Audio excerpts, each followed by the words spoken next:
नमस्ते सभी साथियों को, सभी भाई बहनों को एक बार फिर से स्वागत है मेरे दूसरी इस वीडियो में। और आज हम बात करने वाले हैं मैथ वाले पेपर की। तो मैथ में सबसे ज़्यादा जो इंपॉर्टेंट चीज़ आती है वो बच्चों को क्या आता है कि 40% जो क्राइटेरिया वो पार नहीं पाता है। काफ़ी लोगों का एससी हो एसटी हो उनमें तो 40% का क्राइटेरिया पास करते नौकरी है। लेकिन ओबीसी और एमबीसी जितने भी जो अदर कैटेगरी है उनमें भी अगर काफ़ी बच्चों के 40% नहीं आ पाते और इस बार सीट भी काफ़ी अच्छी है, तो उस हिसाब से इस बार आपको 40% ला के एक नौकरी फिक्स करनी होगी। तो उसकी हम बात करने वाले कौन कौन से इंपॉर्टेंट टॉपिक्स है, उन इंपॉर्टेंट टॉपिक की हम बात करेंगे और सारी चीज़ें वो करेंगे। तो सबसे पहले तो भाई देखो, एक चीज़ आपको ध्यान रखनी है कि मैथ में जो सबसे इंपॉर्टेंट चीज़ है ना वो होती है अपनी स्पीड। मैथ में एक तो आती है स्पीड और आती है एक एक्यूरेसी। एक आती है एक्यूरेसी, ठीक है, एक्यूरेसी। तो आपको एक्यूरेसी और स्पीड दोनों वहाँ मेंटेन रखनी पड़ती है, क्योंकि वहाँ पे काफ़ी क्वेश्चन ऐसे होते हैं जो अपने को आते हैं लेकिन फिर भी नहीं हो पाते हैं। पिछले साल मेरे खुद के 5 से 6 क्वेश्चन बिल्कुल और भी उनका आराम से कर सकता था अगर वो टाइम मिल सकता, लेकिन टाइम नहीं मिल पाने के कारण कम हुए। ठीक है, तो इस प्रकार आज हम इस बात करने वाले हैं पूरी चीज़ें कौन कौन सी इंपोर्टेंट टॉपिक है और आपको कौन से छोड़ने टॉपिक कौन से करने हैं। ठीक है, सबसे पहले चलो उसी पेज पर चलते हैं। तो सबसे पहले आपको क्या करना है, देखो ये सारे टॉपिक्स है। इन टॉपिक्स में सबसे पहले जो आपको करना है वो सबसे पहले करना है कॉलेज सिलेबस, क्योंकि सबको पता है कॉलेज से लगभग 80 क्वेश्चन आते हैं, फिक्स है। और इस बार भी 80 क्वेश्चन आने हैं, पिछली बार भी 80 क्वेश्चन आए थे, 2022 में भी 80 क्वेश्चन आए थे। ठीक है, जबकि 11 12 है वो संस्कृत डिपार्टमेंट में तो अच्छे आते हैं, लेकिन जो सामान्य शिक्षा विभाग हमारा उसमें नहीं आ पाते हैं। तो उसके कारण इसमें 40 क्वेश्चन इसके आते हैं, लगभग 10 क्वेश्चन अपने 11 12 के आते हैं, 10 से 11 क्वेश्चन और 20 क्वेश्चन अपने उसके आते हैं। ठीक है, तो उस हिसाब से ये हो गए पूरे 150 क्वेश्चन। तो आपको अब क्या करना है, सबसे पहले तो इनमें जो मेन मेन टॉपिक है वो मैं आपको बता देता हूँ कि कॉलेज सिलेबस में तो सारे मेन है भाई। देखो कॉलेज सिलेबस में तो सारे मेन है, लेकिन फिर भी कुछ एक दो टॉपिक है जो काफी परेशान करते हैं। वो टॉपिक है जैसे ये स्टैटिक्स और डायनामिक्स। मैं खुद इसको काफी पढ़ा, लेकिन वहां जाके एक भी मेरा क्वेश्चन इसमें से नहीं हो पाया। ठीक है, डायरेक्ट अगर कोई सूत्र आ गया तो अलग बात है, वो हो जाता है। तो इसको आप ऊपर ऊपर से देख लेना, अगर किसी का कमजोर है, अगर किसी का ठीक है उसको अच्छी बात है, उसको पढ़ के जाओ। जिसकी फिजिक्स ठीक थी 11 12 में वो आराम से कर देगा इसको। लेकिन बाकी के जो है अमूर्त बीजगणित को अगर कोई छोड़ना चाह रहा है, बिल्कुल भी नहीं छोड़ना भाई। देखो इंपॉर्टेंट टॉपिक है अमूर्त बीजगणित, real analysis, vector. Real analysis में आप जो लास्ट वाला जो टॉपिक है एक समान अभिसारी, एक समान अभिसारी, देखो पेन मेरा थोड़ा वो है लेकिन मेरा आवाज पे ध्यान देना। जो एक समान अभिसारी है उसको आप छोड़ सकते हो। ठीक है, मैं खुद की बता रहा हूँ, मैं जो पर्सनल मैं खुद छोड़ के गया था उसको। तो एक समान अभिसारी उसको आप छोड़ सकते हो, क्योंकि उससे एक क्वेश्चन आता है और वो टॉपिक भी थोड़ा ऐसा ही, उसका अगर हो जाए तो हो जाए, नहीं तो नहीं हो। ठीक है, ऐसा हो सकता है। उस हिसाब से आपको इसको छोड़ सकते हो, एक समान अभिसारी। बाकी के सारे टॉपिक है उसमें से लगभग आपको 5 से 6 क्वेश्चन देखने को मिलेंगे। 5 से 6 क्वेश्चन और देखने को मिल जाएंगे जो बाकी के बचे हुए टॉपिक है ना, वो सीमा वगैरह ये सारी चीजें। ठीक है, तो उसके बाद अगला आता है वेक्टर। वेक्टर सबसे देखो अमूर्त बीजगणित में 10 क्वेश्चन आते हैं, अमूर्त बीजगणित से 10 क्वेश्चन आते हैं, रियल एनालिसिस से 7 से 8 क्वेश्चन आएंगे, वेक्टर से आपको 6 से 7 क्वेश्चन।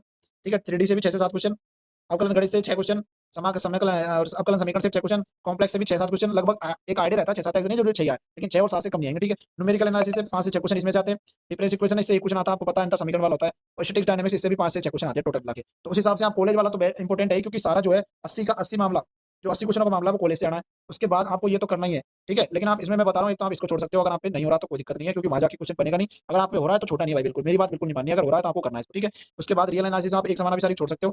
बाकी एक और आता है समाकलन, इसमें मैंने ऐड नहीं किया। एक और आता है समाकलन। समाकलन जो वाला है ना, उसका उसके क्वेश्चन भी सीधे आ रहे हैं भाई। पिछले साल तो सिंपल आए थे और इस साल भी मुझे लग रहा है ऐसा ही आएंगे। एक तो वो चेंज करने वाला, ठीक है, और एक दो सूत्र से हो जाएंगे। तो ऐसे क्वेश्चन आप आ सकते हो, तो समाकलन को मत छोड़ना, उसको भी एक बार देख के जरूर जाना। ठीक है, अब बात करते हैं मेन चीज के 11 12 में से आपको इस टाइम पे कौन कौन से जो टॉपिक है उस पर ध्यान देना चाहिए। सबसे पहले तो आपको जो सेट रिलेशन फंक्शन है ना, ये तो इंपॉर्टेंट कर ही लो, इसको तो पूरे क्वेश्चन को करके जानी है आपको। ठीक है, वहाँ आएगा सिंपल, टाइम भी कम लगेगा इसमें और ये आपसे हो भी जाएगा वहाँ पे। ठीक है, सबसे पहले तो इसको, दूसरा एलसीडी लिमिट, कंटिन्यूटी, डिफरेंशियलिटी, ये इनको तीनों को छोड़ के नहीं जाना, बिल्कुल भी करके जाना है इनको। ठीक है, 3D हुआ, वेक्टर हुआ, मैंने उसी हिसाब से जमाया है। 3D वेक्टर, प्रोबेबिलिटी, इनको तो बिल्कुल नहीं छोड़ना, आप इसको छोड़ सकते हो। देखो सांख्यिकी है ना, सांख्यिकी में से क्वेश्चन अगर आप एक क्वेश्चन बन रहे हैं तो आप करो, नहीं तो आप इसको छोड़ सकते हो। 2D में से 3 क्वेश्चन आते हैं, 2D में से 3 क्वेश्चन आते हैं, 3 से 4 क्वेश्चन पिछली बार आए थे, इस बार भी इतने आएंगे। और एओडी में से भी आते हैं 3 से 4 क्वेश्चन, तो आप इसको करके जाओ, ये सिंपल हो जाएगा। समाकलन अगर आप काफी बच्चों में खुद ही बता रहा हूँ, मेरा समाकलन कमजोर था तो मैं उसको छोड़ गया था, लेकिन फिर भी आप एक सूत्र पूछा था डायरेक्ट, में सूत्र वाला क्वेश्चन मेरा हो गया था। ठीक है, ट्रिग्नोमेट्री, ट्रिग्नोमेट्री सिंपल आएगी, 3 क्वेश्चन आएंगे इसमें से, ट्रिग्नोमेट्री में से, ट्रिग्नोमेट्री से 3 क्वेश्चन आते हैं।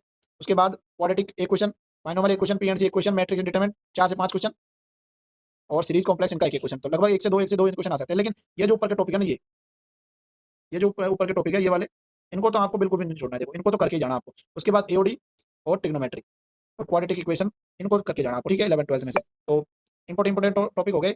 आप छोड़ सकते हो, इसमें 2D छोड़ सकते हो, क्योंकि काफी बड़ा है 2D काफी बड़ा है, और उसको आप छोड़ सकते हो। ठीक है, तो जो बड़े बड़े टॉपिक है इस टाइम पे, जो छोटे हैं और अपने को ज्यादा क्वेश्चन बैठ रहे हैं, उनको आपको ज्यादा करना है इस टाइम पे। और 9 10 का तो 3 टॉपिक है ये, वो सारे वो 3 टॉपिक आपको करके जाना है। 9 10 का तो बिल्कुल भी नहीं छोड़ के जाना है। क्वेश्चन जो है 9 10 के बहुत अच्छा आ रहे हैं, लेकिन फिर भी आपको उसको करके जाना है। ठीक है, तो इसी प्रकार से यही है, आपका आराम से हो जाएगा 40%। सबसे पहले फर्स्ट जो एक घंटा है उसमें आपको पूरे पेपर की रीडिंग निकालनी है। जो क्वेश्चन आ रहा है वही करना। मैं खुद इसमें फंस गया था कि मैं जो बड़ा क्वेश्चन था उसमें भी मैं लग गया था। ठीक है, जिसके कारण मेरा पेपर इतना अच्छा नहीं हो पाया था मैथ का। तो आपको सबसे पहले तो मैं खुद ही बता रहा हूँ, जो अपना एक्सपीरियंस है, आपको बिल्कुल 1 घंटे तक तो आपको लगातार जो आ रहे हैं क्वेश्चन उनको करना फटाफट। उसके बाद दोबारा रीडिंग में आपको दूसरी रीडिंग आती है, उसमें आपको जो जो क्वेश्चन आपने टिक लगाए थे, यहाँ जो करूँगा मैं, उन पर टिक लगा लेना, उसको बाद में कर लेना। ठीक है, उसी प्रकार से करना। और लास्ट में teaching method, 20 question teaching method के सबसे इंपॉर्टेंट मेरे हिसाब से मैथ में ये बहुत इंपॉर्टेंट है टीचिंग मेथड। टीचिंग मेथड में आपको 20 क्वेश्चन आएंगे, 20 में से अगर आप 15 16 कर देते हो तो बहुत अच्छा स्कोर हो जाएगा आपका। 15 16 कर देते हो तो बहुत अच्छा स्कोर हो जाएगा। मेरा खुद के कम हुए थे इसमें 10 ही क्वेश्चन हुए थे मेरे टीचिंग मेथड में, इसलिए मेरे मैथ थोड़े कम हुए थे। नेट में 67 क्वेश्चन बचे टोटल कट पीट के। ठीक है, उस हिसाब से बता रहा हूँ मैं आपको। और पेपर जो जिस हिसाब से मैं सोच रहा था उस हिसाब से जा नहीं पाया, तो इस प्रकार से आप आराम से कर सकते हो। और कोई भी दिक्कत हो तो आप कमेंट बॉक्स में बता दो। लाइक जरूर करते हैं भाइयों, मेहनत कर रहा हूँ। धन्यवाद।